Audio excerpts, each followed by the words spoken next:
"We need to talk about your memory problems, Connie," Howard announced loud enough for all 12 family members at my 68th birthday party to hear. "You've been asking about the same bank statements over and over. It's getting embarrassing." The homemade chocolate cake I'd spent 3 hours baking that morning turned to ash in my mouth as every conversation around my dining room table stopped. My arthritis-worn hands, the same hands that had managed millions in bank assets for 35 years without a single discrepancy, began trembling as my granddaughter Emma looked up at me with 7-year-old pity, the kind reserved for confused elderly relatives who've lost it. "My name is Constance Mitchell. I'm 68 years old, and this is the story of how I discovered my husband Howard, my son Calvin, and my daughter-in-law Marlene had been systematically deceiving me while I funded their lies. They thought my age made me vulnerable, that my love for family made me weak, that my natural concerns about memory made me an easy target. But what they didn't know was that my 35 years as a bank manager, the same expertise that caught fraud schemes worth hundreds of thousands, was about to expose their coordinated betrayal and help me reclaim my independence in ways they never saw coming. If this situation resonates with your soul, hit subscribe and let me know in the comments where you're tuning in from. "I'm not confused about bank statements," I whispered, my voice barely audible over the sudden ringing in my ears. "I'm asking why the numbers don't add up." Calvin looked up from helping Emma blow out my candles, his expression shifting to that patient tone you'd use with a confused child. "Mom, we've been over this 6 times this week.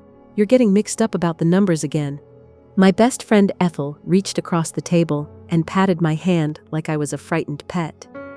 "Maybe we should talk about this later, dear. This is supposed to be a celebration, but it gets worse." As I sat there surrounded by the people who were supposed to love me most, I realized they'd all been having conversations about my condition without me.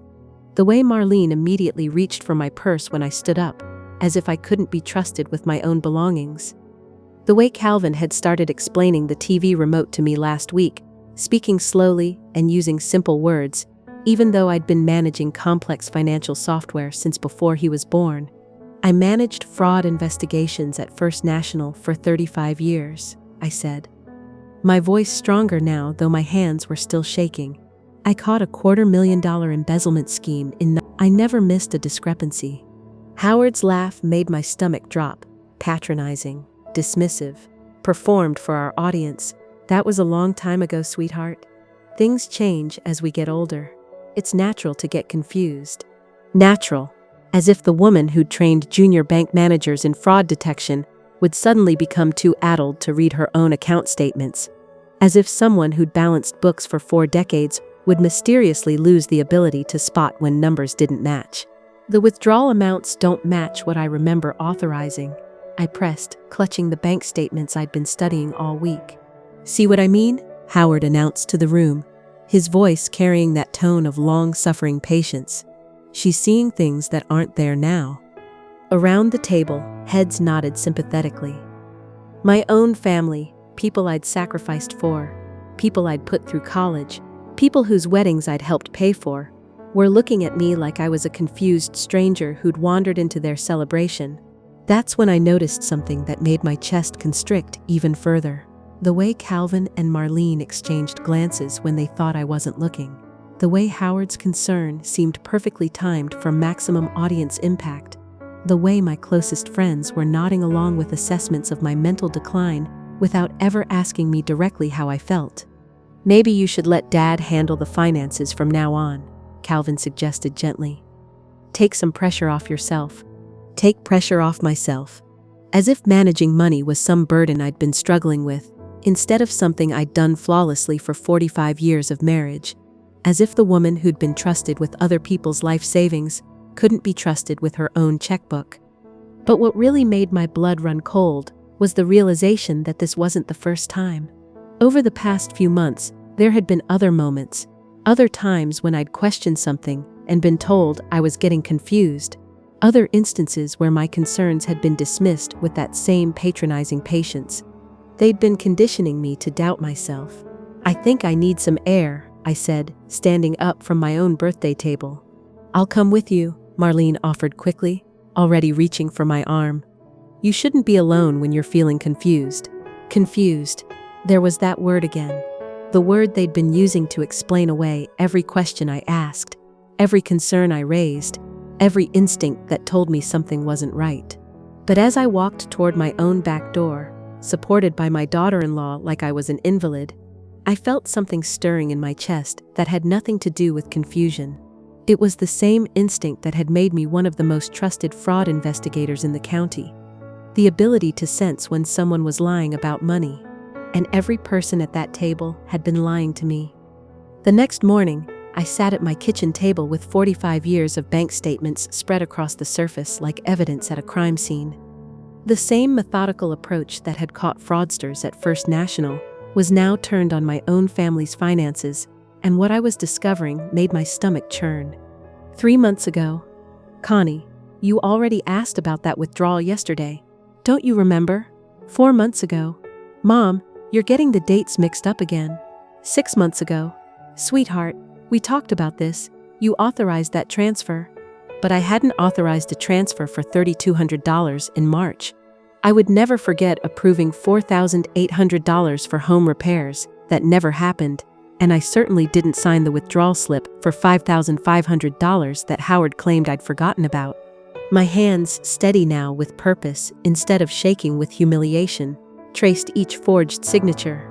35 years of examining fraudulent documents had taught me to spot the telltale signs, the hesitation marks, the slightly different pen pressure. The way my C was formed with a loop I'd never made in my life. They'd been stealing from me for over a year.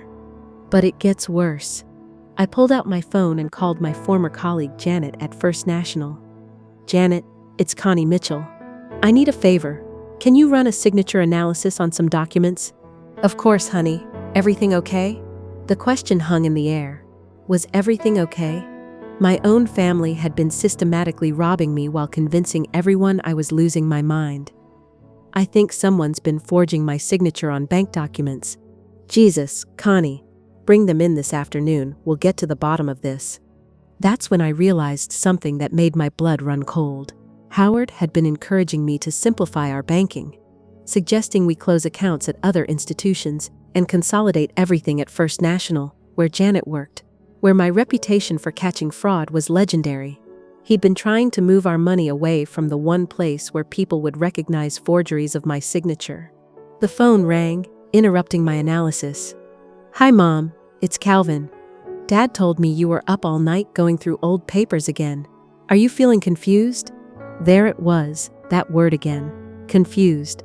The label they'd been systematically applying to every moment of clarity I'd experienced. I'm feeling very clear, actually, I said, my voice steadier than it had been in months. I'm looking at bank statements. Mom, we've been over this. You need to stop obsessing over numbers that don't matter anymore. Why don't you come over for lunch? Marlene's making your favorite soup. Your favorite soup, as if food could distract me from discovering systematic theft. As if a bowl of tomato soup would make me forget about forged signatures and unauthorized withdrawals. Calvin, in March you told me I'd authorized a $3,200 transfer. Do you remember that conversation? Silence. Then, Mom, you're doing it again.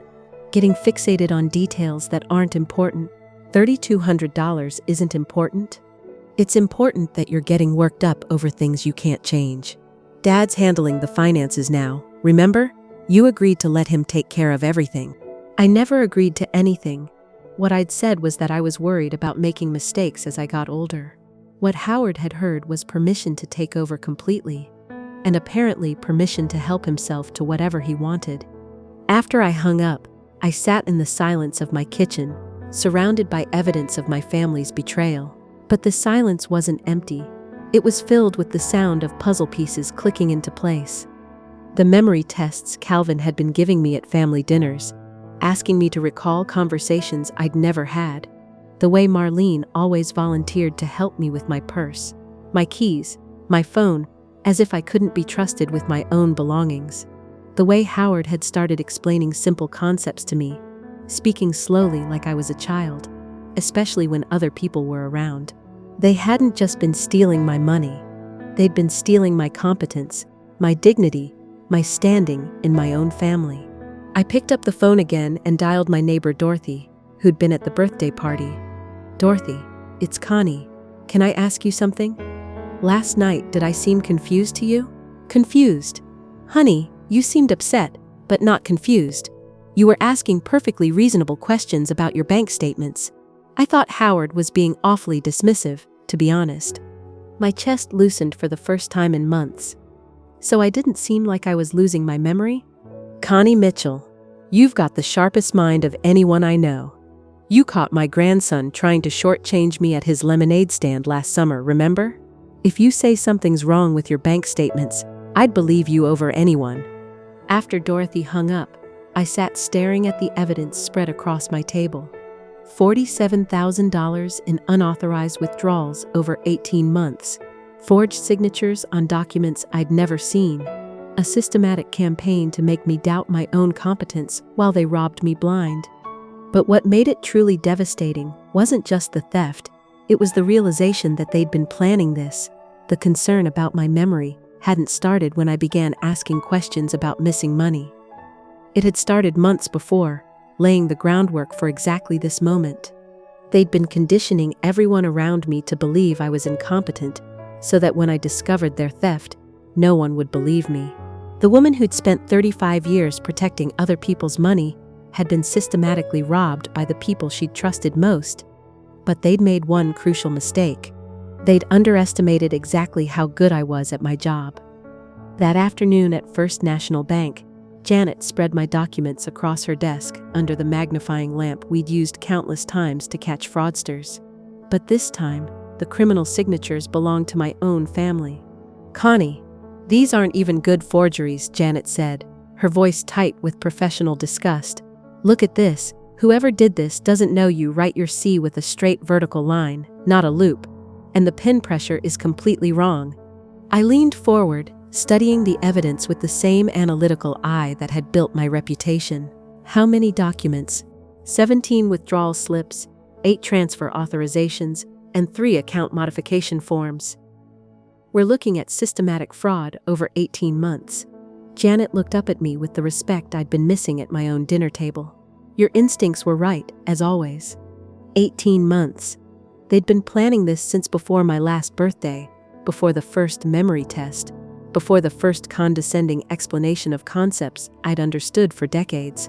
"Janet, I need you to run a complete audit trail. Every transaction, every authorization, every signature verification.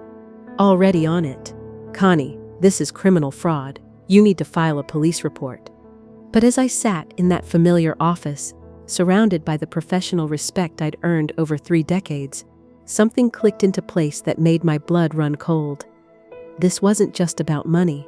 "Janet, can you pull up the dates when these forgeries started?" She scrolled through her computer.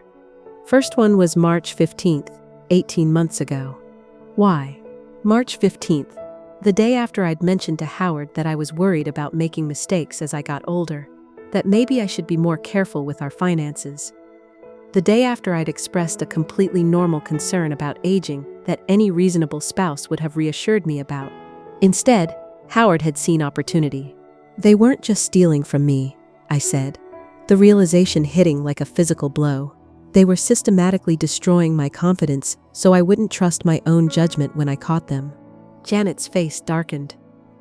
"What do you mean?" "Every time I questioned a discrepancy, they told me I was confused. Every time I asked about missing money, they said I was getting forgetful. They turned my natural concern about aging into a weapon against me. But it gets worse." I pulled out my phone and scrolled through text messages from the past year.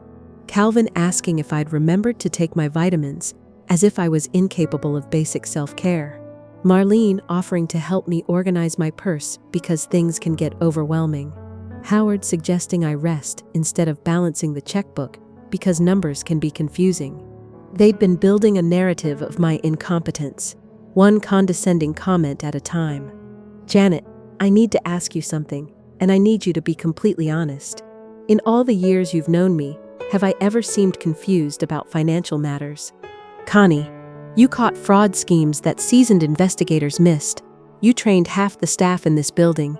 You have the sharpest financial mind I've ever worked with." Janet's voice was fierce with loyalty. "Anyone who says you're confused about money is either lying or stupid."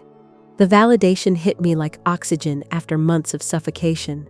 But with clarity came rage, not the helpless frustration I'd been feeling, but the cold, analytical anger of a professional who'd been systematically undermined. "I want copies of everything," I said, my voice taking on the authority I'd used with junior investigators. "Every forged document, every unauthorized transaction, every piece of evidence. What are you planning?" For the first time in months, I smiled with genuine confidence. "I'm going to do what I've always done, follow the money trail and expose the fraud."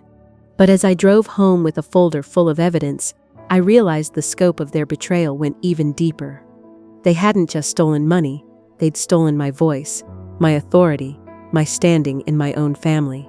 Every family gathering where they'd tested my memory, every public moment where they'd expressed concern about my mental state, every time they'd spoken about me like I wasn't in the room. They'd been systematically humiliating me while robbing me blind.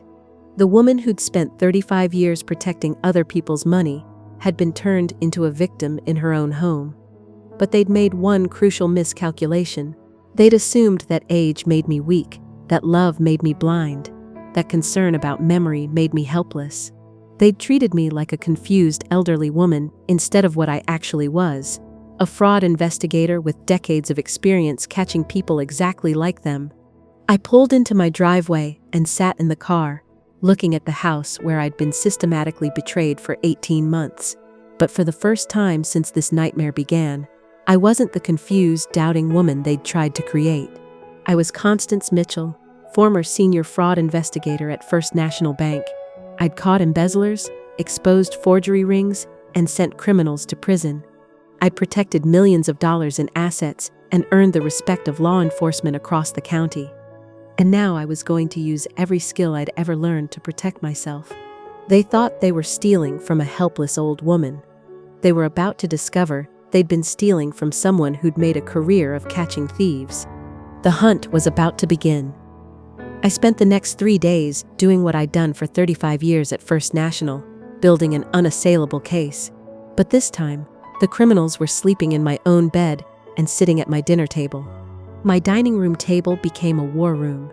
Bank statements organized by date, forged signatures cataloged and photographed, phone records showing calls I'd supposedly made but never remembered. A timeline of their systematic deception that would make any prosecutor salivate. The methodical approach that had caught million-dollar fraud schemes was now focused on my own family's betrayal. And what I was uncovering made their 18-month theft look like amateur hour. "Connie, it's Detective Morrison from the Financial Crimes Unit," came the voice on my phone Wednesday morning. "Janet Patterson referred your case to us. Can we meet this afternoon?" Detective Morrison. I'd worked with his unit dozens of times, providing expert testimony that had sent embezzlers to prison. Now I was the victim, but my expertise was about to become my weapon. "Detective, I have 17 forged documents, a complete audit trail, and evidence of systematic financial abuse spanning 18 months. When would you like to see it?" "Jesus, Connie. This afternoon, 2 o'clock, and bring everything." But while I was building my criminal case, I was also preparing for something more personal. The confrontation that would expose their conspiracy in front of the same family members who'd watched them humiliate me. I called my attorney, Margaret Chen, who'd handled my retirement planning. "Margaret, I need to discuss financial elder abuse and fraud recovery." "Connie, what's happened?" "My family has stolen $47,000 from me while convincing everyone I'm too confused to manage money. I have documented proof, and I want them prosecuted to the fullest extent of the law." The silence on the other end told me everything.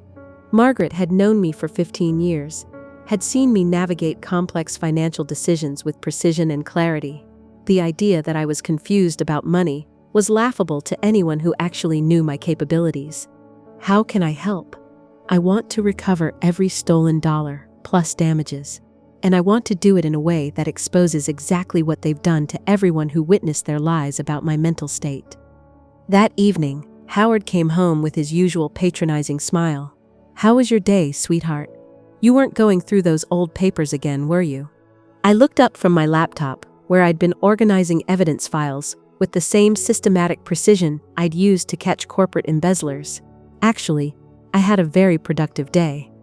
I met with Detective Morrison about the fraud case. Howard's face went pale. Fraud case? The systematic theft of $47,000 from our accounts using forged signatures. The detective was very interested in the evidence I've compiled. For the first time in 18 months, Howard was speechless. The confident, condescending man who'd been managing our finances while stealing from me looked like a deer caught in headlights. Connie, you're getting confused again. Howard. My voice carried the authority I'd used with junior investigators who tried to lie to me. I have 17 forged documents, complete bank records, and expert testimony from handwriting analysts. The only person who's confused here is you. Confused about who you were stealing from. The transformation in his demeanor was immediate and telling. Gone was the patient, long-suffering husband dealing with his wife's memory problems. In his place stood a man who'd been caught red-handed and knew it. You can't prove anything, he said, but his voice lacked conviction. I opened my laptop and turned it toward him. Withdrawal slip from March 15th, $3,200. Your signature attempting to mimic mine, but you made the C with a loop instead of a straight line. Withdrawal slip from April 22nd, $4,800. Same mistake, plus you used a different pen pressure than I've used in 40 years of signing documents. Howard stared at the screen, watching his crimes laid out with the same methodical precision I'd used to destroy fraud schemes at the bank. I've spent 35 years catching people exactly like you. I continued, my voice steady and professional. Did you really think I wouldn't notice? Or did you assume that because I'm 68, I'd lost the skills that made me one of the most respected fraud investigators in the county? But it gets worse for Howard. I've also documented the systematic psychological abuse, I said, pulling out another folder. Every time you told family members I was confused when I questioned discrepancies. Every public moment where you expressed fake concern about my memory. Every condescending explanation of concepts I understood before you learned to balance a checkbook. Howard's face had gone from pale to gray. Connie, we can work this out. We are working it out. Through the legal system. Detective Morrison is filing charges tomorrow, and Margaret Chen is initiating civil proceedings for fraud recovery plus damages. The man who'd spent 18 months treating me like a confused child was now looking at me with something I hadn't seen in years, respect.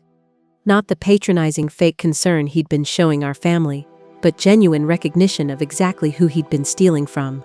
But here's what's going to happen first, I said, standing up with the confidence I'd earned through decades of professional excellence. Sunday dinner at Calvin and Marlene's, just like always. Except this time, instead of listening to more lies about my memory problems, our family is going to learn the truth about systematic fraud and elder abuse. Howard opened his mouth to protest, but I cut him off with a look that had silenced lying suspects for 3 decades. You wanted to manage the finances, Howard. Now you're going to manage the consequences. Sunday dinner at Calvin and Marlene's house arrived with the same family gathering that had witnessed my humiliation just 1 week ago. But this time, I wasn't the confused elderly woman they'd been conditioning everyone to see. I was Constance Mitchell, senior fraud investigator, and I'd come to deliver justice. Mom, you look different, Calvin said as I walked into their dining room, carrying the leather briefcase I'd used throughout my banking career. More alert. I'm feeling very clear today, I replied, setting the briefcase on their dining room table with the same authority I'd once used in corporate boardrooms. Crystal clear, actually. Howard shifted uncomfortably in his chair, knowing what was coming but powerless to stop it. Around the table sat the same 12 family members who'd watched him publicly dismiss my concerns about missing money. Emma, my granddaughter, looked up at me with curiosity instead of pity. Before we eat, I announced, my voice carrying the professional authority that had commanded respect for 35 years. I have something important to share with everyone. Marlene started to interrupt. Mom, maybe we should… Sit down, Marlene. The command in my voice stopped her mid-sentence. Everyone needs to hear this. I opened my briefcase and pulled out the organized evidence files, spreading them across the table like I'd done countless times when presenting fraud cases to prosecutors. Last week, Howard told all of you that I was having memory problems, that I was confused about bank statements. He suggested I was getting embarrassing, asking the same questions over and over. The room fell silent, but this time, the silence belonged to me. What Howard didn't tell you was that I'd discovered $47,000 in unauthorized withdrawals from our accounts. Withdrawals made with forged signatures over 18 months of systematic theft. I held up the first document, my voice steady and professional. This is a withdrawal slip for $3,200, dated March 15th. The signature is supposed to be mine, but notice the C is formed with a loop, something I've never done in 45 years of signing documents. Calvin's face went white. Mom, what are you saying? I'm saying your father has been stealing from me while convincing all of you that I was too confused to understand basic finances. The family members who'd nodded sympathetically at Howard's assessment of my mental decline were now staring at him with growing horror. But it gets worse, I continued, pulling out my timeline. The psychological abuse was systematic. Every time I questioned a discrepancy, I was told I was confused. Every time I asked about missing money, I was labeled as forgetful. They turned my natural concerns about aging into a weapon against me. Ethel, my best friend who'd patted my hand so condescendingly, spoke first. Connie, are you saying Howard has been lying to us? I'm saying Howard, Calvin, and Marlene have been systematically stealing from me while destroying my credibility so no one would believe me when I caught them. Calvin shot to his feet. That's insane. We would never. Calvin, my voice cut through his protest like a blade. On March 20th, you called me asking if I'd remembered to authorize a transfer. There was no transfer to remember. Your father had forged my signature 5 days earlier. You were part of the cover-up. The room erupted in shocked murmurs, but I wasn't finished. Detective Morrison from the Financial Crimes Unit has reviewed all evidence. Criminal charges are being filed tomorrow for elder abuse, fraud, and systematic financial exploitation. I looked directly at Howard, whose face had gone ashen. Margaret Chen is initiating civil proceedings for full recovery plus damages. But the most devastating moment came when I turned to address the entire table. For 18 months, you all watched them treat me like a confused child. You nodded along when they questioned my competence. You accepted their narrative that the woman who managed fraud investigations for 35 years had suddenly become too addled to read her own bank statements. The shame on their faces was palpable, but I wasn't done delivering justice. Emma, I said, turning to my granddaughter. Do you remember last week when you looked at Grandma with pity because everyone said she was confused? Emma nodded, tears forming in her 7-year-old eyes. Grandma wasn't confused, sweetheart. Grandma was being lied to by people who thought she was too old and too trusting to fight back.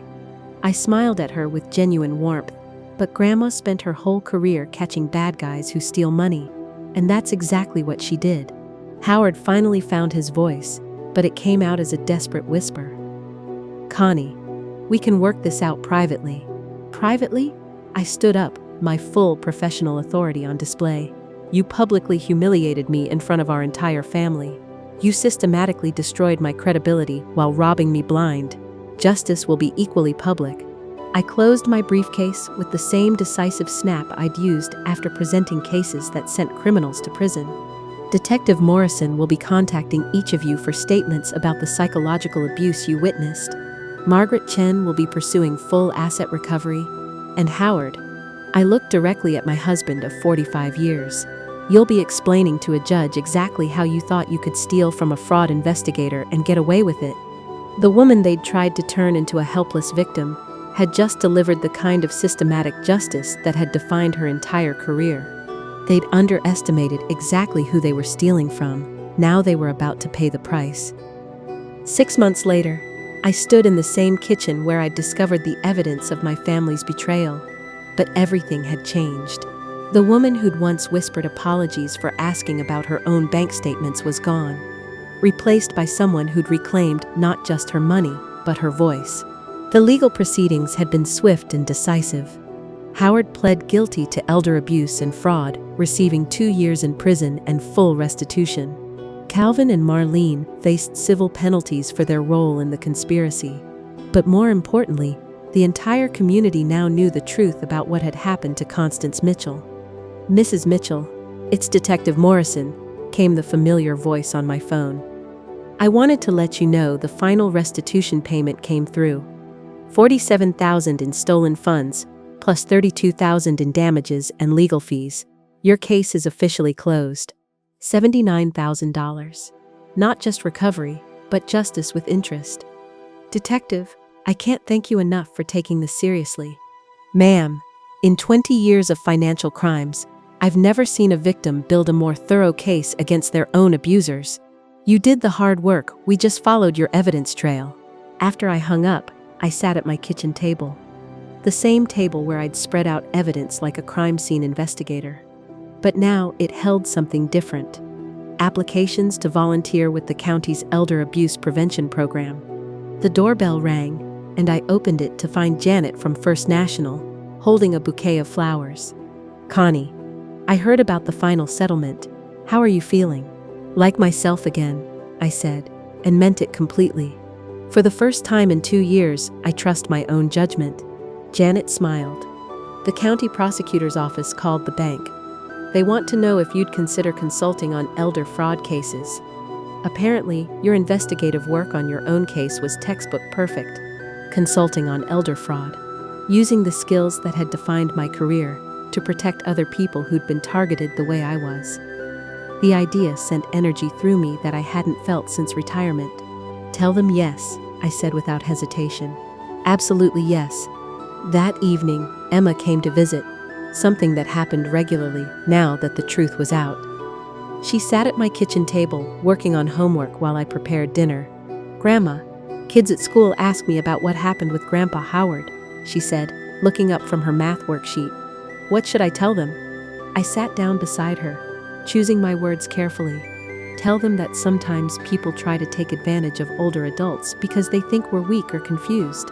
But tell them your grandma proved that experience and wisdom are more powerful than anyone realizes." Emma nodded solemnly. "You're like a detective, aren't you?" "I was a detective, sweetheart, and I still am when I need to be."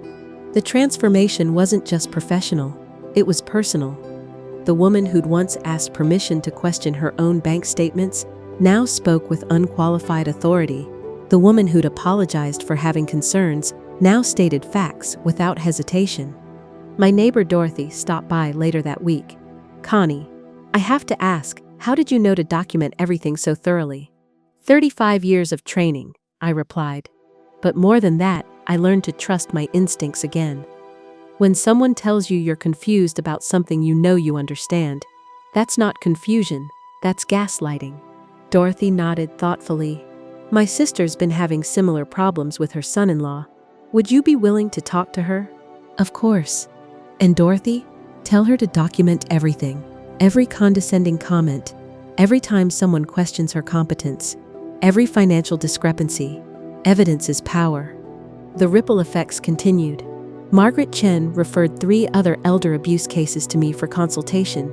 The prosecutor's office asked me to speak at a conference on financial crimes against seniors. First National invited me to train their staff on recognizing signs of elder financial abuse. But the most meaningful transformation was internal. The voice that had been systematically silenced was now stronger than ever. "If this story resonates with you," I said into my phone, recording a message for the Elder Abuse Prevention Program, "remember this: your instincts are valid, your concerns are legitimate, your experience matters. Don't let anyone convince you that age makes you incompetent, it makes you wise." I paused, thinking about the woman I'd been 6 months ago, doubting her own memory, apologizing for asking questions about her own money. I spent 35 years protecting other people's assets, but I had to learn to protect something more valuable: my own sense of worth. The people who love you don't make you doubt yourself. They don't dismiss your concerns or treat you like a confused child. Real love validates your intelligence and respects your experience. The recording would be used in training sessions across the county. helping other seniors recognize the warning signs I'd missed for too long. As I hung up the phone, I realized the most profound change wasn't in my circumstances, it was in my voice. The woman who'd whispered questions about missing money now spoke with the authority of someone who'd fought back and won. Howard had tried to steal my money, my dignity, and my credibility. He'd succeeded with the first two for 18 months, but he'd never touched what mattered most, the professional competence and analytical mind that had defined my career. In the end, those skills hadn't just caught him, they'd saved me. The fraud investigator was back, stronger than ever, and ready to help others reclaim their own voices. Some people underestimate older women at their own peril. We've spent decades learning exactly how to fight back,